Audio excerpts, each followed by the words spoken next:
does to Smith. Jabari for three and the win. Yeah! He got it!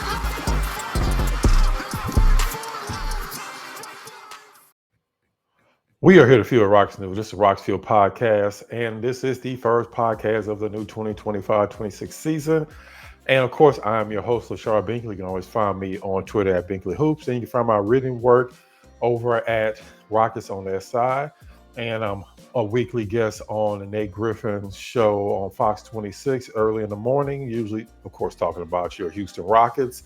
I'll be on tomorrow morning, so make sure you're definitely checking that out. But on today's episode, of course, we want to break down the Rockets' first preseason game against the Atlanta Hawks. A little disappointing at the very beginning because we know Kevin Durant, but overall, we got to see the rest of the Rockets play, and we got to, see players like Clint Capella, Josh Okogie on the court for the first time for the Houston Rockets. So it was definitely good to see those players out on the court.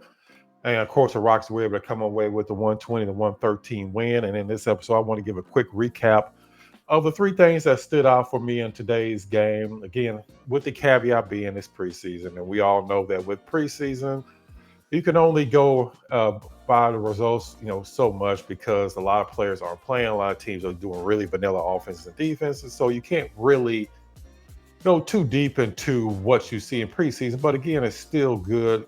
It's still a good basis on what you might see, at least at the start of the season, for what the Rockets are going to bring. Of course, like I said, there was no Kevin Durant. So we got a starting lineup, of course, of Alperen Sengun, amenthompson, Reed Sheppard, Tari Eason, and Jabari Smith. And Reed Sheppard probably the most interesting part of that because I think that he may be the fifth starter. I asked Ime the other day during training camp who the fourth starter was going to be, and he said it, real quickly, Jabari, without a doubt. But they were still trying to evaluate who the fifth starter is. But if you go by the lineup that they have in tonight's game, if you substitute Tari Eason for Kevin Durant when he comes back, that pretty much leaves Reed Sheppard as probably your starting point guard or shooting guard, or however they're going to, manage the backcourt between him and Amen. But more than likely, Reed's going to be a starter. But let's go ahead and get into the three things that kind of stood out to me in today's game. Of course, we got to start with Alperen Sengun, who's coming off a great Eurobasket tournament where he led his team to the finals for the first time in Eurobasket since 2001. Had a great Eurobasket tournament, and this kind of just brought itself right over into the NBA. First quarter, he's kind of filling things out. Second quarter, he just went nuclear on it. The entire Atlanta Hawks team, he was scoring left and right, making 3-pointers. He made 2 3-pointers in that second quarter, which is definitely something that stood out. And something else that stood out by Alperen, I'm going to bring him a little bit later in my third point about what stood out for me for the entire game. But Alperen Sengun shot 7-7 from free throw line. He shot above 75% from the free throw line during the Eurobasket, which was definitely an improvement over what he did last season. But again, also seeing him at the top of the key was one play where in the first quarter he started at the top of the key as a point center, was able to break down the defense and found Jabari wide open in the corner. You're going to see that a lot throughout the season. Jabari on one side, you're going to have Kevin Durant on the other side. They had amenthompson in the dunker spot. You're going to be seeing a lot of that throughout the season because Alperen Sengun is probably going to have a career year in assists just because he's going to be handling the ball so much more than he did in previous years. Now with the injury to Fred VanVleet, because if you really think about it, it really doesn't matter who's starting at center at point guard, because the Rockets are going to be running a lot of their offense through players like Alperen Sengun and Kevin Durant. So you're not going to see as much coming from the backcourt as you have with Fred VanVleet, who was dominant on the ball pretty much the entire game. You're going to be seeing a lot of point center operating, something you saw in Eurobasket and something that he's definitely going to bring over into this NBA season. Him at the top of the key. Most centers in the league cannot stay with him. A lot of power forwards can't stay with him out on the perimeter. So you combine that with the fact that he was shooting very well from three-point range. I mean, Sengun with a three-point shot should be terrifying for the rest of the league. So he finished with 19 points. Didn't even play in the second half. He had to just dominate in the second quarter. And I think he saw enough, like, I don't really need him to play anymore. I mean, he played an entire game's worth in that second quarter. So the play of Alperen Sengun definitely stood out to me. I mean, he just continued to do what he did all last season and what he did this offseason during the Eurobasket, and that's just dominate players like Kristaps Porzingis, who was in the line for Atlanta, so he should be pretty used to that because he did the exact same thing to Porzingis during the EuroBasket tournament. So that shouldn't have been much of a surprise for him. But just overall, just seeing Alperen Sengun handle the ball really well, had 6 assists, only had 2 turnovers, which is also huge for him considering how much he's handling the ball more. And keep in mind, again, this was without Kevin Durant, and we possibly will see him on Wednesday. And just kind of quick, I'll be out for that game Wednesday, so I'm sure we'll be talking to Kevin Durant after that game, regardless if they win or lose, because win or lose really doesn't matter in preseason. So we'll definitely I'll be talking with him, and I'll have the interview up for sure after the game on Wednesday. But again, Alperen Sengun is one of the things that definitely stood out to me. The second thing that really stood out to me, or second player, honestly, that really stood out to me was J.D. Davidson, somebody I've talked about all summer long. MA talked about him on Thursday's training camp, after Thursday training camp, talking about how good he's been throughout the entire training camp. Really good at pick and roll, really big body, can play both positions, can play off ball if need to, really solid on the defensive end. And if you go back to his time in Boston, even before he was a G League MVP, which he was last season, players like Drew Holiday, Derek White, they all had glowing things to say about him.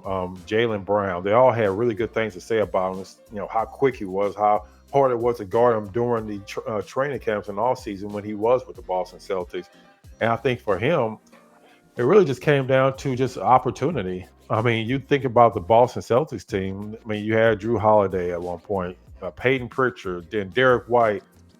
Really wasn't a lot of room for him to play, and then he got a chance in the G League, and he, like I said, he won G League MVP last season, and now with the injury to Fred, I mean, he has a really good chance to make an impact this season, and we saw tonight. Again, we know it's preseason; you can't go overboard with it, but the fact that he made 5 3-pointers and was really quick to the basket, really played under control, finished second on the team in scoring behind Alperen Sengun. He finished with 17 points. He's going to get an opportunity to not only just make an impact on the team, but possibly getting himself into the rotation at some point throughout this season, because you never know with injuries, and the Rockets are really already shorthanded at guard. Of course, you don't wish injuries on anybody, but it's just a part of the game. So it's bound to happen at some point. And a player like J.D. Davidson, who just really never really got much of an opportunity in Boston, and now gets that opportunity here with the Rockets, he can be kind of the feel-good story of the entire season for the Houston Rockets and make an impact on a team that's competing for a championship. So that was another thing that definitely stood out to me, was his just overall play. And I think he's going to get plenty of opportunities throughout this preseason, just because the Rockets aren't going to be playing their starters, as you saw. Most of the starters did not even play past the first half. So he's going to get plenty of opportunities this entire preseason, and I think that he's a player that everybody should definitely be watching the rest of this preseason, even the start of this season. He could be a guy that could make that impact, and a guy that may even eventually take Aaron Holiday's role. Even though I know NBA really likes what Aaron Holiday's bringing, but he may be that third guard. We'll just have to see how everything plays out. So he's definitely a player that also stood out to me as my number 2. Part of the game that definitely stood out from the Rockets 120-113 win. And the final thing that really stood out to me was the Rockets, like I kind of talked about a little bit earlier, is the Rockets free throw shooting. The Rockets were the worst free throw shooting team in the league last season. They won 52 games. They probably could have won 4 or 5 more games if they would have shot better from the free throw line last season.